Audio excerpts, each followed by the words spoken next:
আজকে আমরা দেখব সেকেন্ড ইউনিট 2025-এর জন্য নবম শ্রেণীর একটা ইতিহাস প্রশ্ন। 1 × 8 সঠিক নির্বাচন। কার্লসবার্গ ডিগ্রি ঘোষিত হয়েছিল জার্মানিতে। কোন বছর ফ্রাঙ্কফুর্টের চুক্তি স্বাক্ষর হয়? 1871-এ। ইউরোপের হুগন মানুষ বলা হয় তুরস্ককে। কোন দেশে লুডাইট দাঙ্গা হয়েছিল? ইংল্যান্ডে। A new view of society গ্রন্থ লিখেছিল রবার্ট ওয়েন। টেনসিনের সন্ধি স্বাক্ষরিত হয় 1858 খ্রিস্টাব্দে। সেরাজেভো রাজধানী বসনিয়া। আধুনিক রাশিয়ার জনক পিটার দ্য গ্রেটকে বলা হয়। পরের প্রশ্ন দেখো, 1 × 4 ব্রেড অ্যান্ড লেড স্লোগানটি কোন বিপ্লবের সময়? রুশ বিপ্লবের সময়।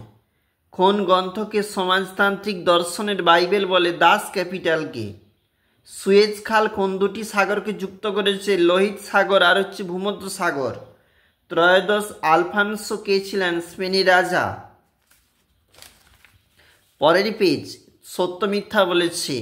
প্রথমটা মিথ্যা, দ্বিতীয়টা সত্য। বিবৃতি বলেছে, দেখবি কি কি বলেছে। নিচের যে প্রশ্ন এগুলা 2 নাম্বার করে রয়েছে।